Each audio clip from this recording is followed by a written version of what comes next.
Well, walking has certainly been a popular activity during the pandemic. It is outdoors, it's considered COVID safe, but the virus is not the only concern. A rise in anti Asian hate crimes and some recent stalking incidents of women have made many fear walking home alone.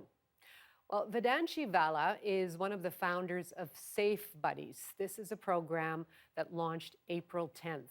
Hello there. Thanks for joining us. Hi, thank you for having me here today. So tell us about this program. What is a safe buddy? Yeah, absolutely. So I guess I'll just take it back to how it started.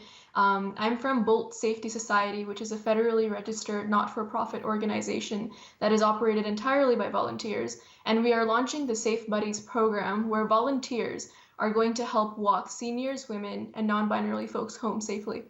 All right. So why?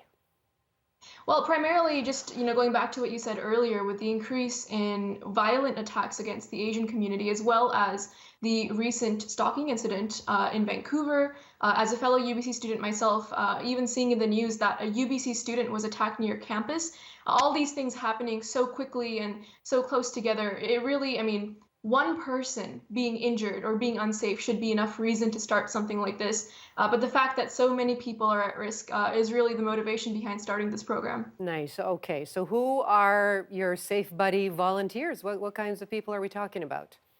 So we're talking about people, leaders in the community who have stepped up and said that I'm going to be a safe buddy. I'm going to help people get home safely. For their own safety, we don't reveal their identities, but just to give you a general idea, we have people ranging from very young, just above 18 to very old as well. So we have quite a diverse group of people volunteering in the program. Okay. And how do you go about, screening your volunteers to make sure that they're safe too? Oh, absolutely. Yeah. So that's a really fantastic question. So what we do is, first of all, Safe Buddies need to apply through our website on an application form. Followed by that, they need to go through an interview. So a face-to-face interview over something like what we're doing today, over a video call. And after that, they also need to go through a training process where we instruct them on safety guidelines and whatnot. So we do our very, very best to make sure that we are screening our candidates so that by the time that they get out into the community, hopefully we have the safest people out there that can help.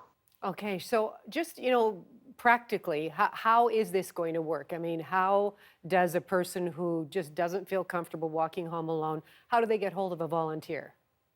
Great question. So actually, they can go onto our website or our mobile platform. It is a free space on the Wix mobile app. And what they can do is they can fill out a form to request a safe buddy.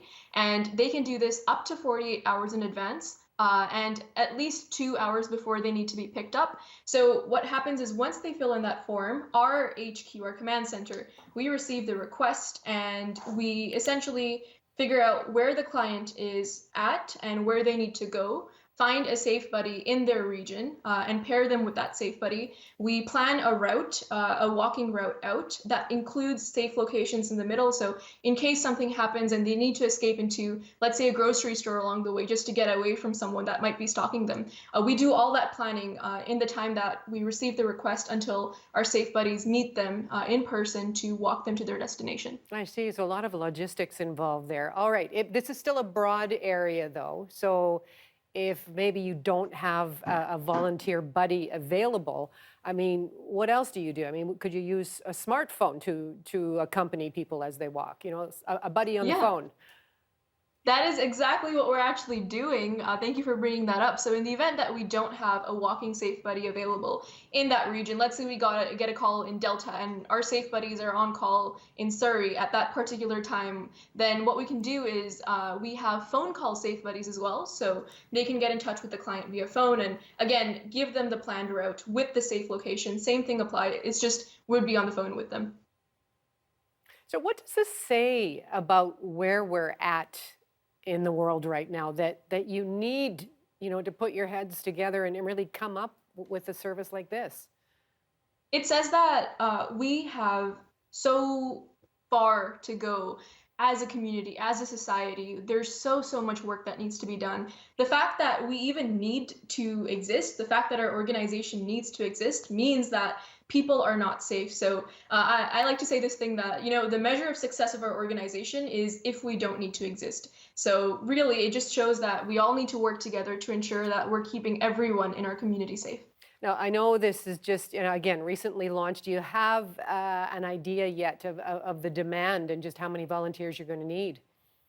Actually, even before we launched this program, we've gotten email requests, and so many people have reached out saying that, this is something that they might see their elder parent needing. The child might be living in a different city and they're concerned for the safety of their elder Asian parent. And so, yeah, we honestly, like, until we start getting our clients, we might not know the exact numbers, but just based on the response we've received from the community so far, we can tell that this is definitely going to be something that helps a lot of people. Well, And yeah. No, please continue.